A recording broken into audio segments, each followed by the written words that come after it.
Welcome to episode 64 of Streets and Eats. Today, we're going to be talking about one of our favorite cities. We lived there for about 4 years, and we're talking about the city of Frankfurt. Welcome to Streets and Eats, the travel and food podcast dedicated to taking our listeners to the sights, sounds, and flavors of fascinating places near and far, both on and off the beaten path.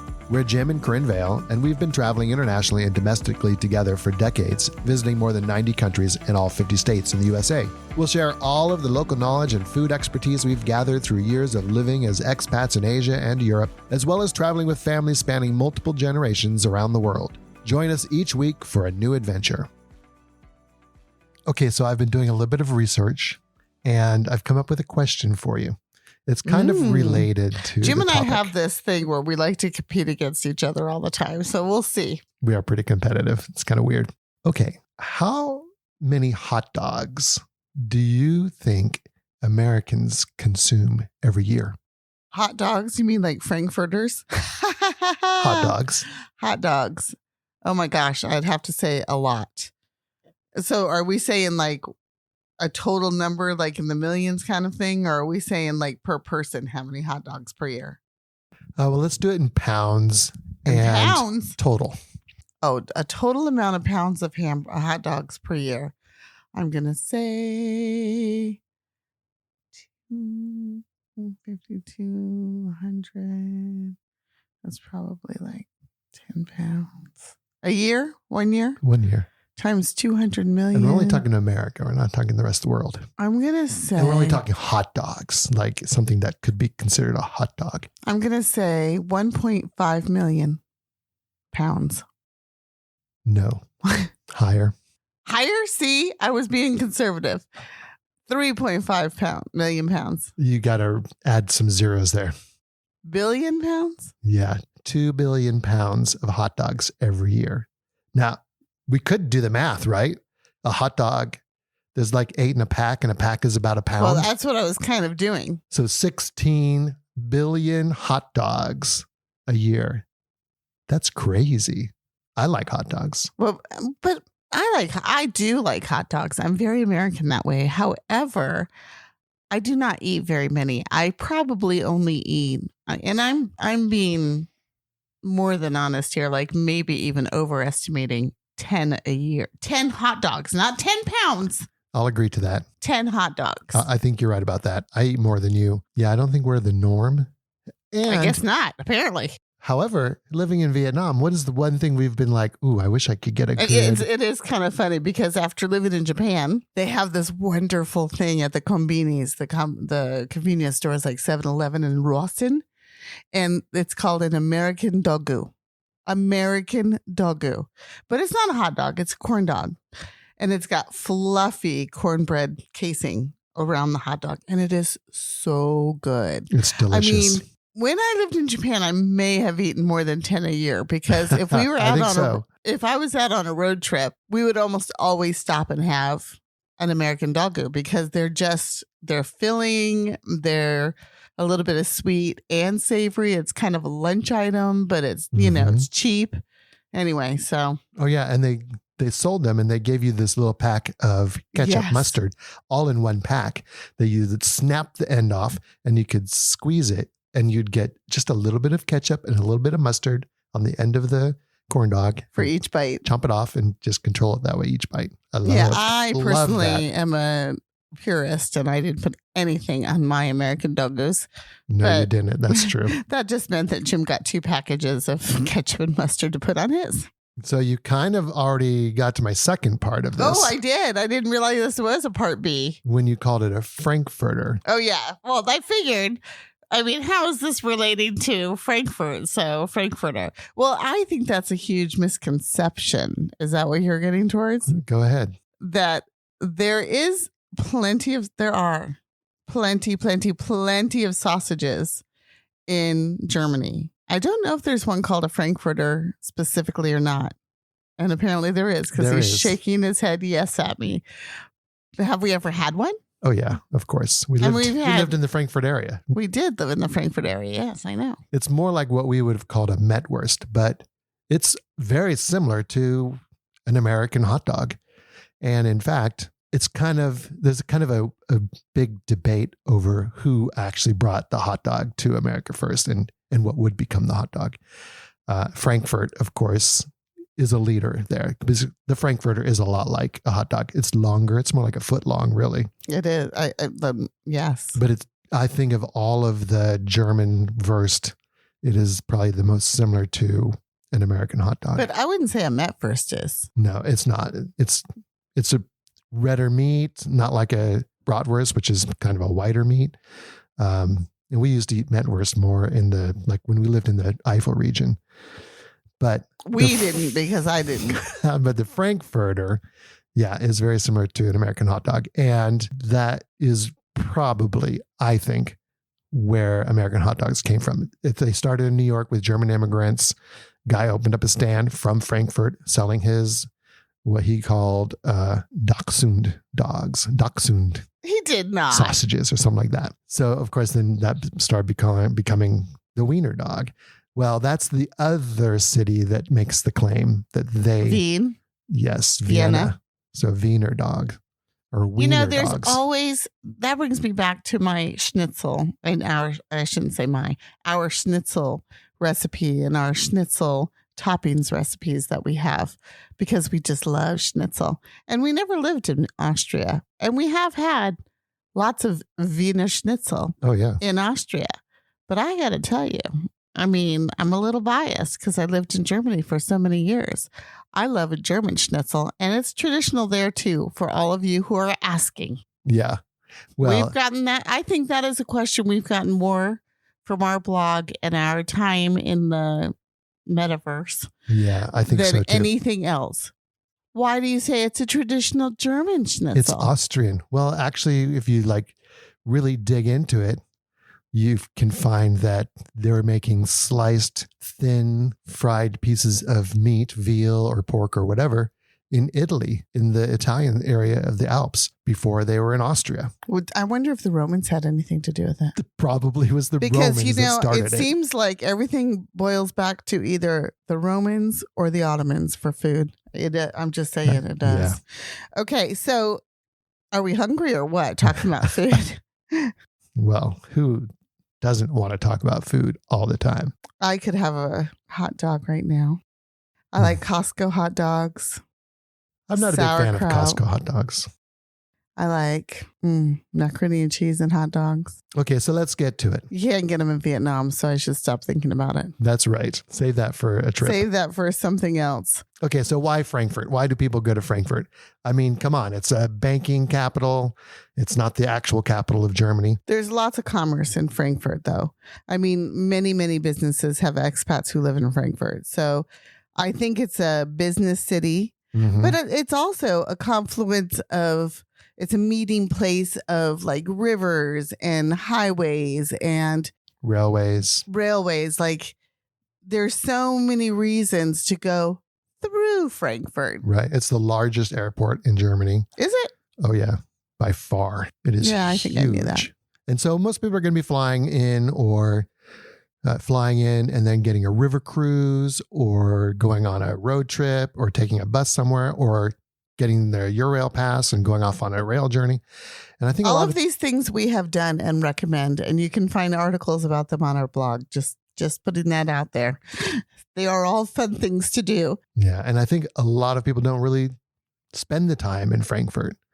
But especially if you're flying in from overseas, it's a really good place to stop and maybe spend a day or two just to overcome jet lag.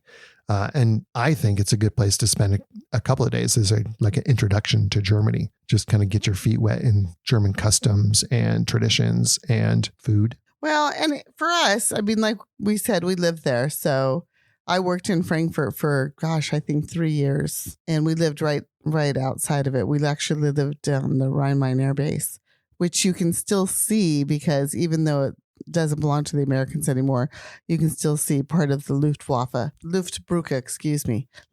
memorials where they did dropping of candy during World War II. Yeah, that airport was one of the main airports that they flew out of. It's where the Americans flew out of for the Berlin airlift. So yeah, the Luftbrücke memorial is still there. And the other end, of course, is in Berlin at Tempelhof. Which you can see that as well. Okay. So Frankfurt, like I said, we live there. So I think we have a really warm feeling about Frankfurt. I think it's so central to the country that it's easy. You can get basically anywhere from Frankfurt to a border within 5 to 7 hours easily. Yeah.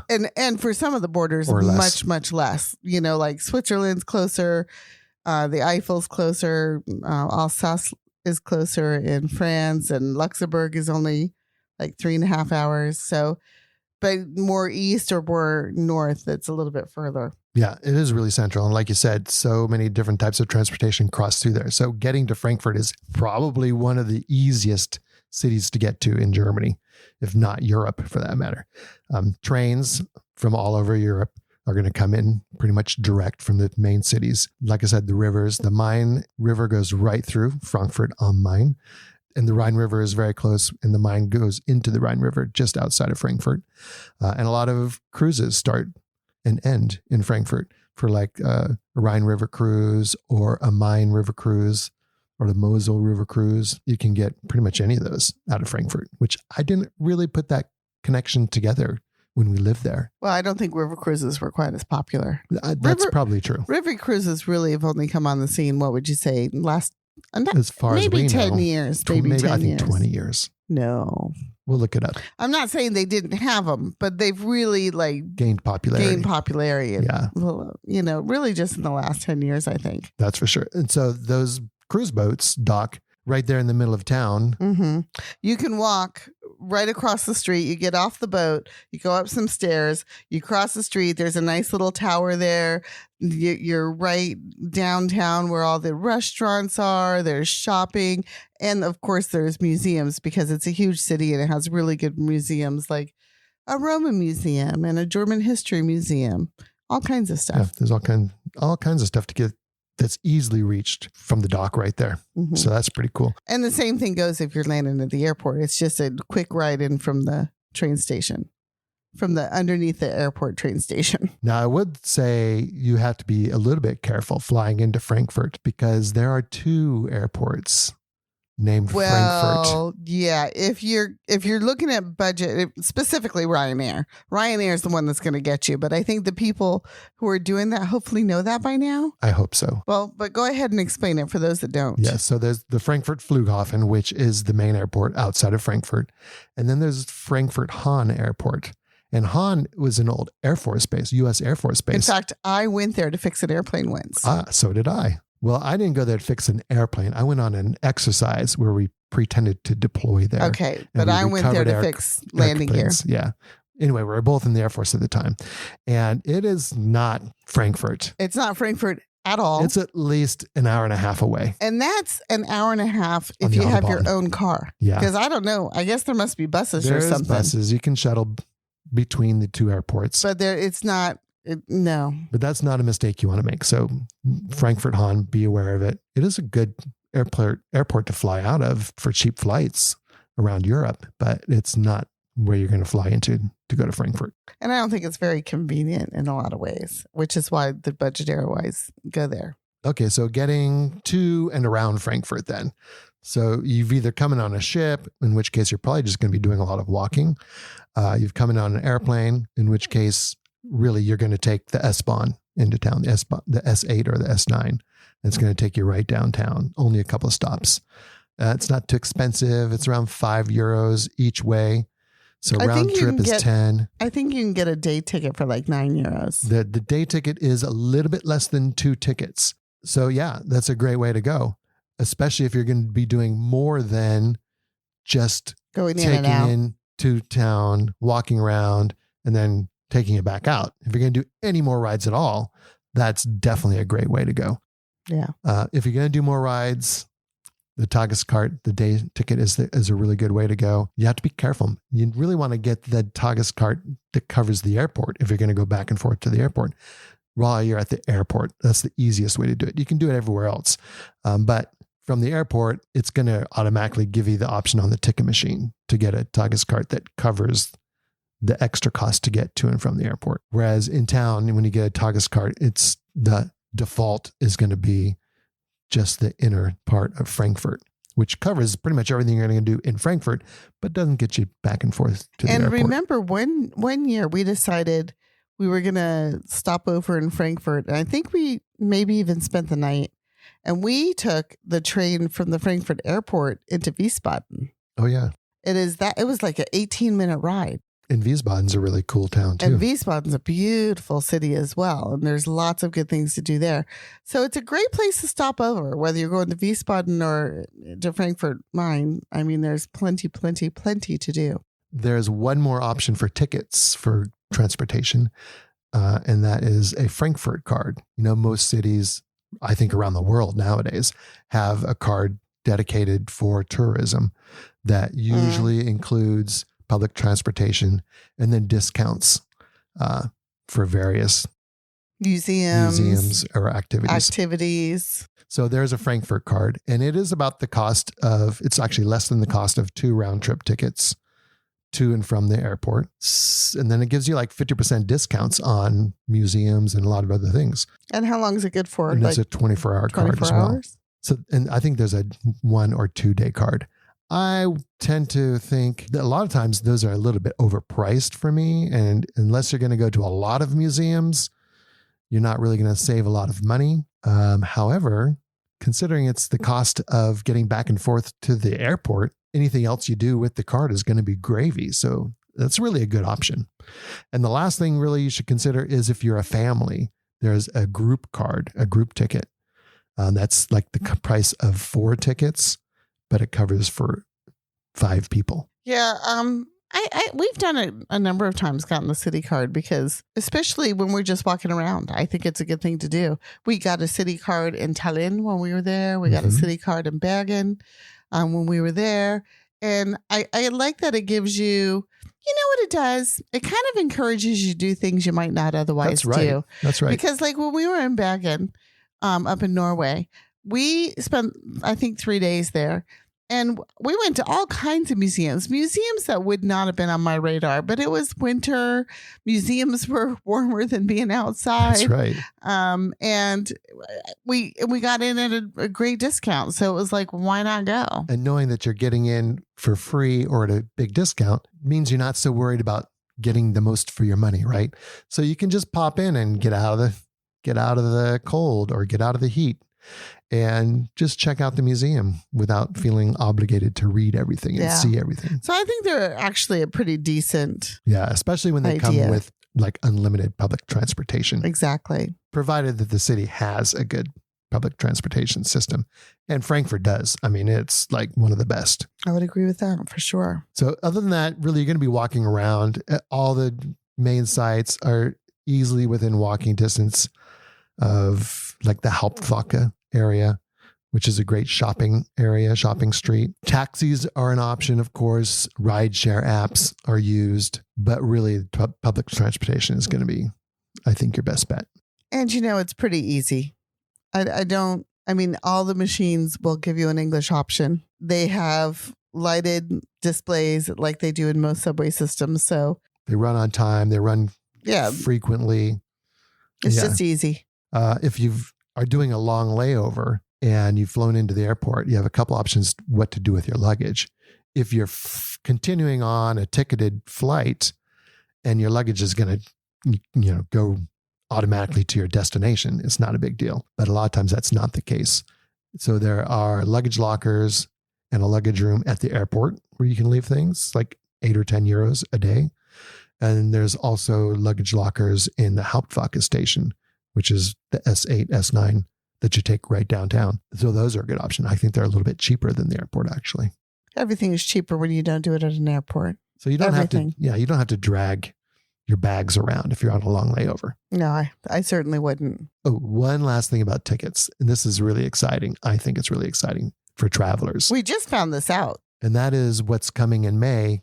The Deutschland ticket, or the D ticket is what they're going to call it, for 49 euros a month. Unlimited travel on, I won't say all public transportation, but it is trains, buses, trams, S-Bahns, U-Bahns, everything. What it doesn't cover is the high-speed intercity, the ICE trains. Yeah, you're going to pay for that. But you can still get everywhere in Germany on what they call a local or a regional train. The only in problem about is the same amount of time. Do you think so? I think it's a little bit slower. A little bit slower, but not significantly slower. Anyway, 49 euros, you can't beat it. So everybody start planning your trips to Germany. That's right. Okay, so where do you stay? Well, we stay at 1,000,002 different places, actually. One time, like I said, we stayed at Wiesbaden. I think one of the most unique places we stayed was the one right there. It looks like a spaceship. Yeah, the Hilton. And we used to drive by it as we were going home. And we were always looked at it and thought, we should stay there someday. So we did. We did. And it was a very comfortable. It was very comfortable. But it was a long walk. But it was, yeah. If you know how walking through airports can be anyway, just add that triple to it so you can get to the But it concourse. Is right above the train station. It is. So that's really convenient. And you can check in a little kiosk area closer to that part of the airport, that hotel. It's not just the hotel. That whole big building is like a whole part of the airport. But it is really cool. We enjoyed it. You can check in and drop your luggage off. So then when you take that long walk to the gates, it's not quite so bad. It's a Hilton. Yeah, Hilton has like the Hilton Garden Inn and the regular Hilton are both in that. It's called the Square, Squaire. That's what the building is called. The Squire Square? The Squire Square. Squire. I don't know how you say that. It's not a German word. It's not an English word, but it is an extremely cool building inside and out. Well, one of the reasons I always liked, we lived all over the world. So we went through Frankfurt very often when we were living in Turkey. It seemed like all our flights would go through Germany to get anywhere else. So we almost always said, well, that's okay with us because we love German food. So we would go downtown Frankfurt and just a lot of up. times it was by design because of that. Can you ride us through Frankfurt? Because Frankfurt, flying in and out of Frankfurt, I thought was easier to like get out of the airport and see something than like flying in and out of Munich airport. I like Munich too, though. But I like the city of Munich. But it's just I like like Munich airport too. It's just that much further away from the airport to get to the city. My favorite, actually, if you can, my favorite airport to fly in and out of, although we're going to check out Dusseldorf pretty soon, so we'll know if we like that one. We have flown in and out of it once, but I think we did connecting flights. But anyway, our favorite one is actually Nuremberg. If you can fly right into Nuremberg, customs is so easy. They meet you basically not right at the plane, but within steps of the plane. It's super easy. And it's just small. It's also, the train is right there. It's just so simple. I just love flying in and out of that airport. But we're not talking about that airport today. We're talking about Frankfurt. Of course, if you're flying in and out, I think that's a really good way to do it. You're going to just take the Autobahn right from basically the hotel downtown and hang out downtown and then go back to the airport hotel. Not the Autobahn, the S-Bahn. The S-Bahn. Unless you're driving. You can drive as well. You're just going to take the S-Bahn right from your hotel downtown and then back again. Super easy. The other options are probably around the train station, the Hauptbahnhof. Yeah. There's just a ton of hotels. And Airbnbs and everything else. Hostels all around the train station. It's a little bit further. It's like 1 or 2 stops from, I think, where most of the main sites and attractions of the city are. But it's within walking distance. And you don't have to take the U-Bahn or the S-Bahn or the bus or the tram, all of which are options. So that's a good place to stay too. We've stayed there a couple of times in that area. I started talking about food. Okay. Eating and drinking. Well, Frankfurters. You got to have a Frankfurter, right? Well, I don't know. See, I'm not a big true Frankfurter fan, I don't think, or Wurst fan in general. I do like a currywurst, but that's more kind of Berlinish. No, but what I do love about Frankfurt is the Apfelwein. I love Apfelwein. The apple wine is a specialty there. And you can go downtown Sachsenhausen. You can get it anywhere in Frankfurt, obviously. But Sachsenhausen is like a neighborhood right off the Main River. It's a beautiful little area. And they have all these little alleyways like the Kleinrittergasse where you can go in and find Apfelwein for sale. And they have food as well. But the Apfelwein is just...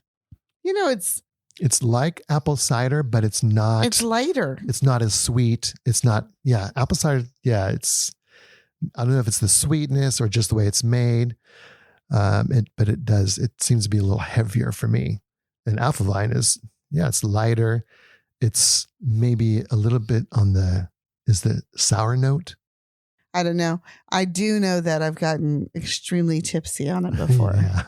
Okay, so you go in and you order it by the glass or the Bembel carafe. Oh, Bembel. The it's Bembel, called? which is like an earthenware jug that are super cool looking. But regardless of how you order it, if you're sitting outside during the day, which hopefully you are, you need to cover it with your, what do you call that? A decal? A decal, yeah. You need to cover it with your decal or a napkin because it's going to attract wasps, and you don't want to drink in a wasp with your Apfelwein. You do not. But it's delicious. It is delicious. And it's definitely something you have to do when you're in Frankfurt. Yeah, I agree. The other foods that are specific to Frankfurt, I'm not as keen on, to be honest.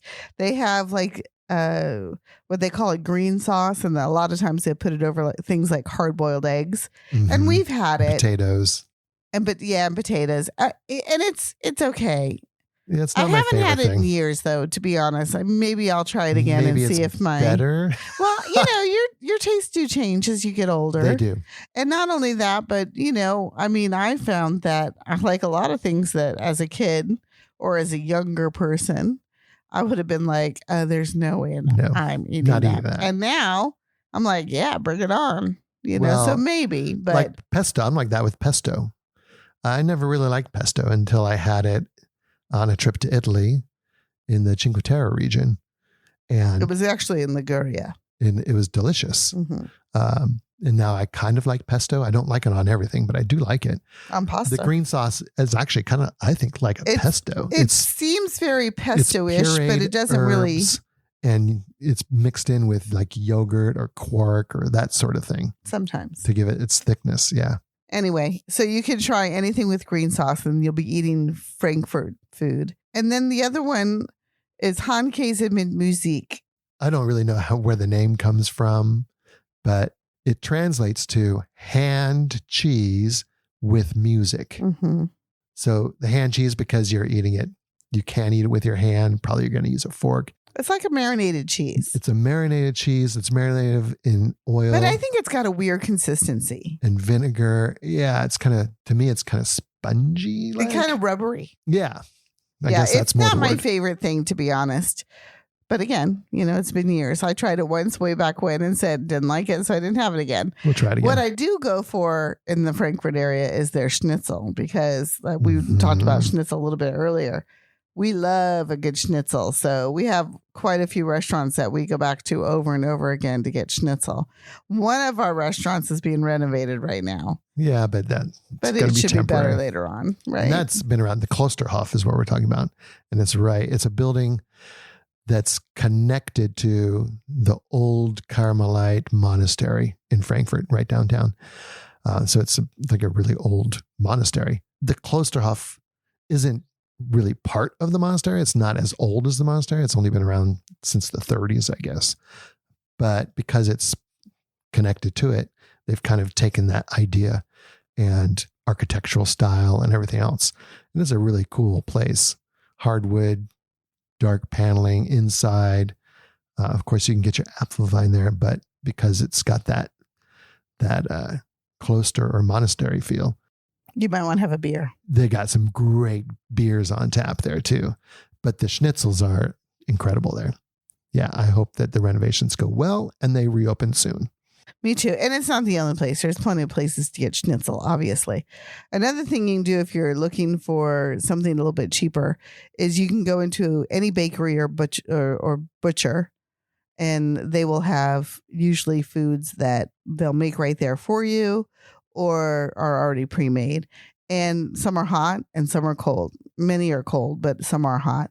And it's cheap. It's cheap and it's delicious. And especially if you're, not really feeling like going out for a big dinner, it's a great way to save some money.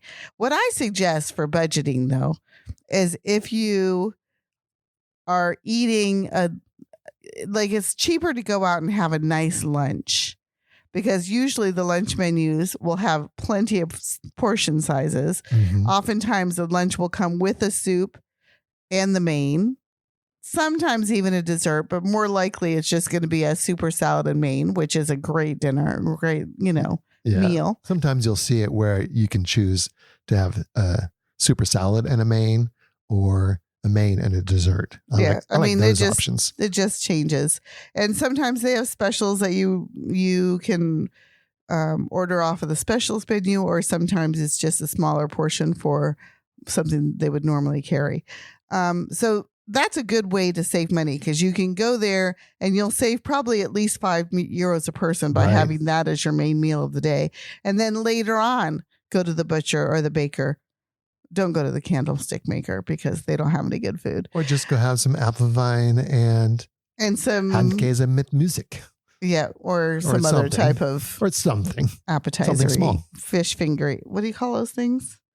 Appetizers, finger foods, fish fingers, or brotzeit. Brotzeit just means like slabs of bread with some cold cuts and some cheese, and a lot of people have that for dinner. Yeah, it's a good option for dinner for sure. That's or a salad. Good budget tip for you. Well, the other thing with restaurants in Germany in particular is the whole idea of if it's a Durchgehen or if it's closed between lunch and dinner. Yeah. So make sure you do your research after you've chosen the restaurant you really want to go to. Make sure if you want to go for lunch that it is open for lunch, because some are only open for dinner. But that's not usually the case. And if you are going for lunch, check the times and make sure you're going to get there in time if it does close. A lot of times they close around 2. I don't think you described what Durchgehen means. Just because we know what it means doesn't mean the rest of the world knows what it means. It means ongoing. So the kitchen is open from the time the restaurant opens in the morning or at lunchtime all the way through the closing at night. Just like in the United States. And in the United States, you never see a restaurant close for any reason during the day. But in Germany, it used to be more common, but it's still common in a lot of areas. Mm-hmm. They'll open for lunch from like 11:30 to 2:30 or 3. Then they'll close down for 2 or 3 hours, and then they'll open up again at 5 or 5:30. 6. Usually 5:30. I've never seen it as late as 6. They're not a late eating culture. They're a little bit later than Americans, because Americans eat really early. But they're not like the Italians or the Spanish. But yeah, it's not like a 9 o'clock at night thing. And then it'll be open till like 11 or something. So what we're saying is just check the timings. Check the times. And make sure that, and they'll be posted on the Facebook page or the website that they have, or even in Google, I'm sure, to let you know whether or not it's Durchgehen open all day, or if it has an afternoon close time. Because let me tell you something. When you're in the smaller towns, or you're just not really thinking about it, that's when you're going to hit that restaurant that's not a Durchgehen, and you're going to be starving. And you're going to be in an area where there's nothing else to choose from. That's right. And you're going to have to wait till 5 or 5:30, or go to a gas station or something and get something to eat there. And gas stations have convenience stores that you can find something to eat in. Usually not the greatest, not like convenience store in Japan, for instance. But your tip about going to a butcher or a baker, that kind of falls apart at that time of day too, because while the butcher might still be open in the afternoon, bakers more often than not are not. You just have to really pay attention to the hours when you're talking about food in Germany. Okay, so things to do in Frankfurt. And I mean, this is a first timer's guide, so it's not so much about everything you need to do in Frankfurt, but there are definitely some cool things to do there, and you don't want to miss them. Well, I think the number one important thing to do is go down to the Römerberg, because that's the old city, the oldest part of the city. And even though it was completely demolished in World War II, they've rebuilt it with all the half-timbered houses, and they've got some beautiful statues. And of course, there's plenty of outdoor seated restaurants. And I mean, it's just stunningly beautiful. And maybe they're not houses from the 1800s as before it would have been with the war. They're still been there since 50 or something. So they're pretty old all the same. Well, I think they like to say that they've been restored, not necessarily rebuilt. Although the reality is that whole center part of Frankfurt was really demolished. Well, it was so there might be some sections of walls, but mostly it's been rebuilt. Yeah, but in it's a the original beautiful style. area, and you need to go there. It's a must. And the other must part of town is, like I said, the Sachsenhausen area, especially in the evening, in the late afternoon to evening, because that's when Sachsenhausen really starts hopping with their little bars and their, people go in there and they get their Apfelwein or their beer and sit around jovially having a drink with the person next to them. Very, very entertaining for sure. It is. Yeah, those are the two main areas to go. And of course, the Main River separates the two, and there's some really stunning bridges, pedestrian bridges to walk across, or you can just walk along the banks of the river. It's like a nice park area, really beautiful. I really like that. That's a cool area to go hang out during the day. And as I mentioned before, there's right in the same area, you'll find a few different museums, and there's definitely shopping in museums. And if it's Christmas time, the Christmas market will be around there. On weekends, the area by the Rhine and on the way to Sachsenhausen has a big flea market, or what do you call it? A farmer's market. So there's always something going on, always. And those are the best places to go. Yeah. Oh, the museums, that is on the banks of the river. And, like in Berlin, they've got the Musea Insel, the museum island, where they decided to put all the museums, which was a really smart civic planning idea. It's kind of the same thing there in Frankfurt. It's the museum's Ufer, and Ufer means riverbank. So on the riverbank of the Main is where not every museum, but quite a few museums are at. So you get to that area and you have your choice. So there's plenty to do for one day easily, a couple days if you want to. Like I said, you can also get on the train and you can go some other really cool places. One place that we love and we've got on our blog is called, one place that we really like not far from Frankfurt is called Salzburg, and it's in an old Roman fortress, and it is fabulous. So you could go there, check our blog on the details for that. You could go to Wiesbaden. It's right in the Taunus Mountains, so there's plenty of walking paths and parks and that kind of thing. One of the little towns that I really like that kind of gets you out of the city and into a village is, and it has a little castle or castle ruins, is Dreieichenhain. That's a cool little village that's easily reached on a day And right trip. outside the castle ruins, there's this fantastic ice cream cafe. Well, you don't have to go all the way to Dreieichenhain for good ice cream in Germany. But that's what we always did. Dreieichenhain, mainly for the ice cream with a little bit of romp around the ruins. Okay, so let's go back to food a little bit since you mentioned ice cream. We didn't really talk about that, but Germany is a great place for ice cream. Everybody always thinks of Italian gelato when you think of Europe and ice cream, right? Yeah. But they have gelato in Frankfurt, of course. Yeah. And they have some of the most incredible ice cream desserts. Sundays And desserts. specifically, yeah. Yeah, like when we go and try to try different ones, but like one of them that just sticks in my mind because it makes my mouth water. If we're talking about the same one, it's called an After Eight Sundae, and it's got the thin After Eight chocolate mints, and a couple of those are like stuck in the ice cream. It's got a combination of chocolate and mint ice cream. It's got creme de menthe, like a syrup, creme de menthe syrup on it. Of course, whipped cream. Yeah, it's delicious. And one of my favorite ones is a raspberry topping.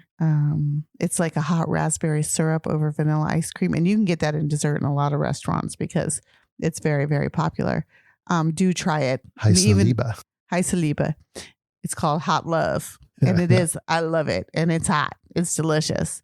So don't pass that up when you get a chance to try that. And then the other thing is, which is such a kid-friendly thing, is what they call spaghetti ice. And it's just like it sounds. Spaghetti ice cream. No. It's ice cream with strawberry sauce, but it looks like spaghetti. And so it's just cool. Yeah, they like push it through a ricer. So you get what look like noodles. And then, you put the strawberry sauce on top, sprinkle it with white chocolate crunchers. And the whipped cream is underneath the actual ice cream. So it's kind of backwards. Don't spoil the look, right? Yeah, it's really cool. Lots of good ice cream. So yeah, definitely have ice cream in Frankfurt as well. Well, I mean, it's one of our favorite cities. And we lived there, I think, almost 5 years back in the day. And it hasn't changed that much. But of course, it just keeps getting better and better with modern conveniences. The food is delicious. It's easy to get around. If you're going through Frankfurt, spend a day at least there no matter what. All right. Thanks for listening to this episode of Streets and Eats. If you liked what you heard, please show us some love, hit the like button, and leave us a review. Maybe even subscribe so you don't miss any future podcasts. Also, we'd love it if you joined us on our Facebook private group, Streets and Eats, where we just have an ongoing conversation about all things travel. Ciao for now.